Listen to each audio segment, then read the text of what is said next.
Today, I will be discussing Dallas Willard's Playbook on how to have a deeply satisfying spiritual life in Jesus Christ, and also how to have a really strong and meaningful relationship with the Lord.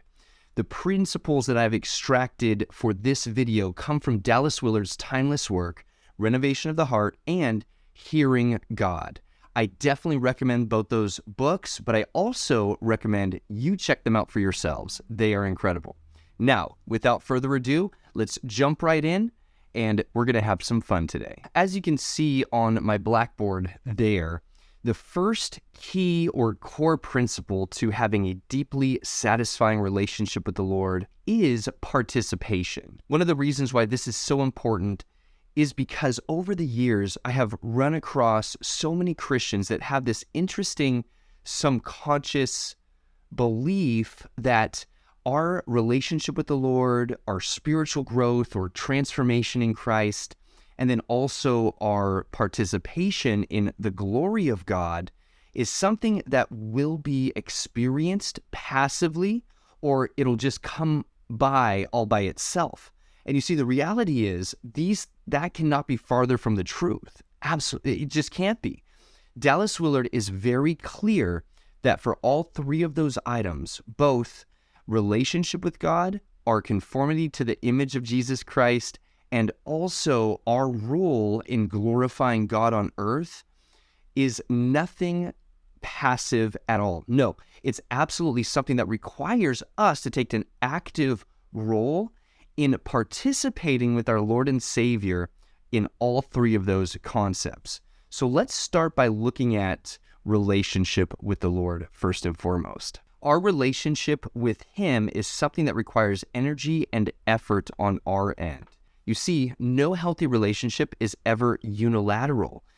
The nature of a relationship literally requires both parties to put in effort so that they can nurture and cultivate a strong relationship between those two parties. And it's the same exact concept with our relationship with the Lord. We actually need to actively participate in our relationship with the Lord. It's not something, Scripture never alludes to the idea that once we're saved, once we place our faith in Jesus Christ and we get saved by the grace of God, that is something that will just happen all by itself and naturally. No.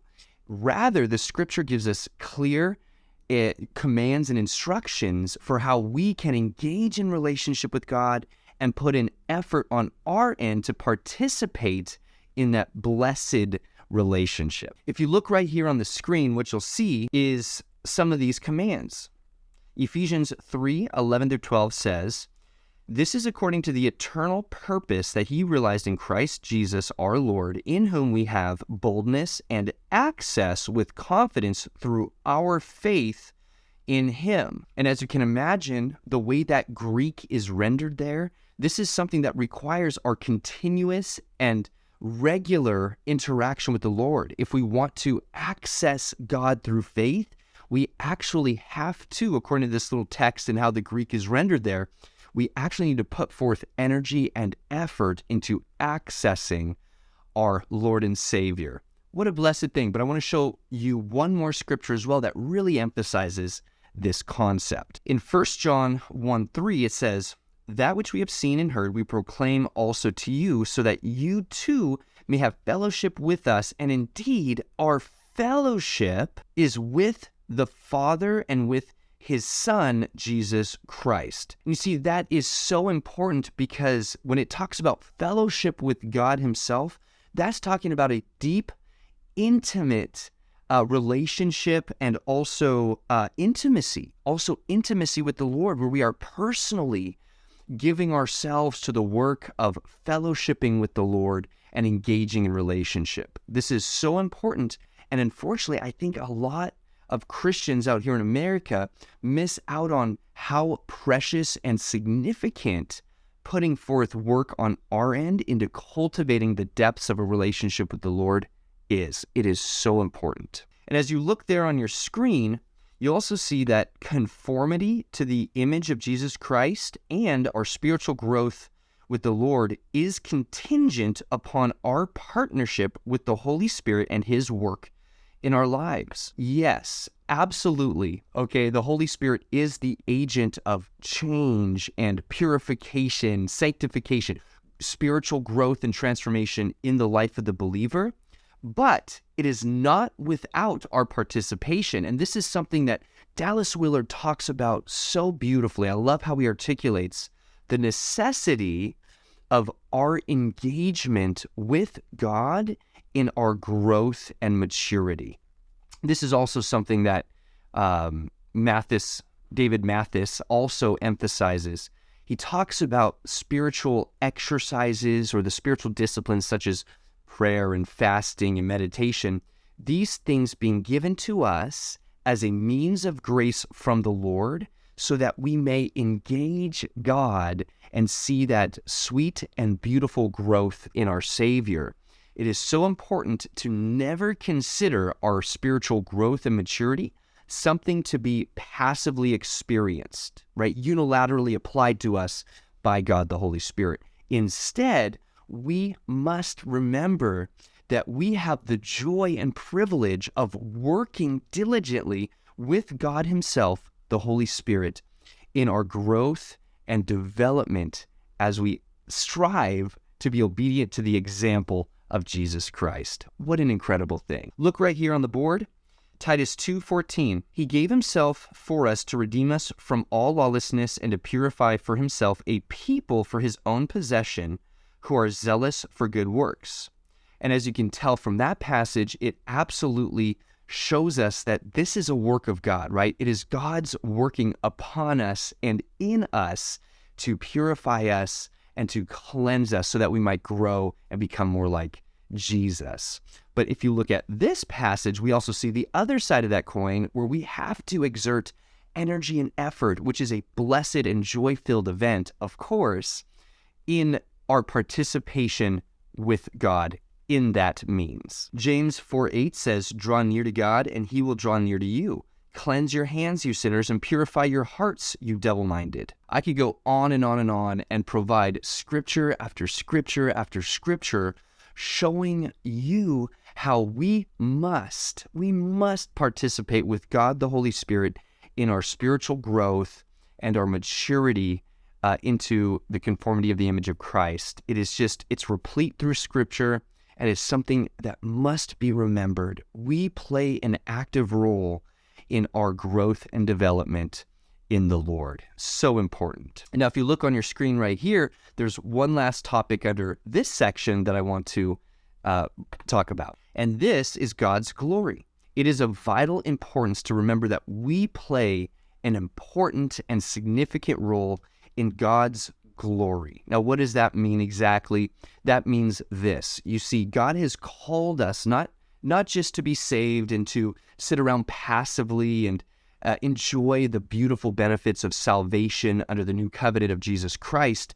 That's a precious thing, and we get to enjoy that, yes, but we're also called to be active participants in how God's glory gets spread abroad across the entire world. And this is so important. And unfortunately, I think a lot of us out here in America, we miss out on the undying importance of this fact. In fact, I think this is so important that I want to share with you this scripture. It's a little bit long, but this is one of the greatest prophecies in the Old Testament about the new covenant and salvation that would be found under Jesus Christ. And one of the reasons why this is so important is because it absolutely does give a kind of a mission statement or a purpose statement in regard to why God would save us and give us His Spirit. Check this out. It comes from Ezekiel 36. It says, But I had concern for my holy name, which the house of Israel had profaned among the nations to which they came. Therefore, say to the house of Israel, Thus says the Lord, it is not for your sake. Oh, that's interesting. I thought it was all for my sake. It is not for your sake, O house of Israel, that I am about to act, but for the sake of my holy name, which you have profaned among the nations to which you came. And I will vindicate the holiness of my great name, which has been profaned among the nations, and which you have profaned among them. And the nations will know that I am the Lord, declares the Lord God. When, here it is, through you I will vindicate my holiness before their eyes. The reason why this prophecy is so important is because it really does give us a clear picture for God's purpose for himself, right? He wants to be glorified. He wants his name to be honored and deemed as holy amongst the nations. He really does. But it also shows us that we play an active role in whether we profane the reputation and the fame of God on earth, but we also play, hallelujah, an active role in how we can glorify God, right? Because remember what it says. It says, through you, I will glorify or vindicate my name among the nations. And this is not something that should be considered passively, right? God isn't glorified amongst the nations by simply you getting saved. No, I mean, that's important. Hallelujah, right? God rejoices in heaven every time a person gets saved. Yes, he does. We see that in the Gospels. But rather, God wants you and me, to play an active role in glorifying him on earth. God wants his name to be glorified and vindicated. He wants his reputation to be spread abroad in a beautiful and sweet way, and it's done through us. And we can know that even more clearly when we read down into verse 27 in the same passage, where he tells us he will give us his Spirit. He will place his Spirit on us. And we know that the placing of his Spirit upon us is how we both receive empowerment, right? Equipment from God himself to be able to glorify him on earth. Yes, it still requires us to be sensitive to his will and also join with him in walking in the Spirit and even having a sense of mission and purpose on earth in actually sharing the gospel. It's a good thing to live godly and honorable lives, but it's equally important, if not more important, to actually use our mouths to share the gospel of Jesus Christ with the world around us. Amen? So that was a key principle in Dallas Willard's playbook, participation, okay? But his second point flows naturally from this particular principle, and that is the principle of practice. I love how Dallas Willard not just gives you the information on the fact of participation, but I also love how he moves from participation into a very practical core principle, the principle of practice. You see, if we just intellectually know that we get to participate with the Lord, that's awesome. But we also need to be careful to practice, right? To engage God practically in our relationship with the Lord, our spiritual growth and transformation, and in God's glory. And that's what we see here from Dallas Willard over and over and over again. And I love how he articulates the principle of practice. You see, our sacred text from 1 Timothy 4:7 tells us that we need to train ourselves for godliness, right? Obviously, that ties into the idea of participation, but it also then brings in the idea of practice, right? This is a very athletic description from the Apostle Paul. He's using this idea of training in a very athletic and kind of intense way. He is telling us that we need to practice over and over and over again, just like an Olympian athlete would, so that they will not just get better and better at their craft or their sport, but that they can hopefully win the race at the end, right? It's good. It's a very intense phrase here, and that's why we need to understand what some of those practices are. And if you look at what Dallas Willard has done, both in Renovation of the Heart and, of course, Hearing God, what you will see is he extracts from the Bible all of these prescriptive practices that the Lord has gifted to us so that we can engage with him in our relationship, in training ourselves for godliness, our spiritual growth, and also in glorifying him. Look at this quote here. Consistent and regular spiritual practices are key to developing a strong relationship with God. This can include daily prayer and devotions, regular church attendance, fasting, and acts of service. Through repetition and routine, spiritual practices help us cultivate a heart that is open and attentive to the voice of God. And the reason why I shared that quote is because it's almost exactly what Dallas Willard is driving home over and over and over again.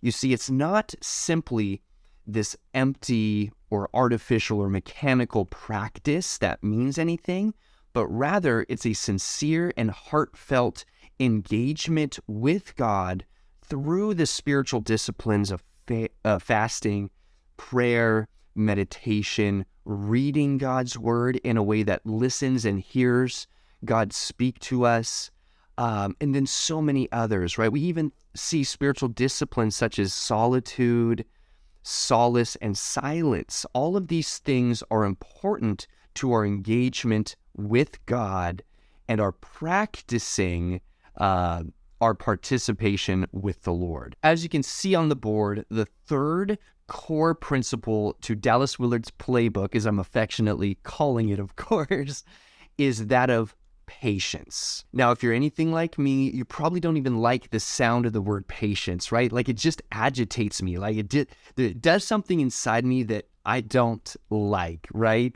We want things fast. We want things easy, right? If we're being honest, okay?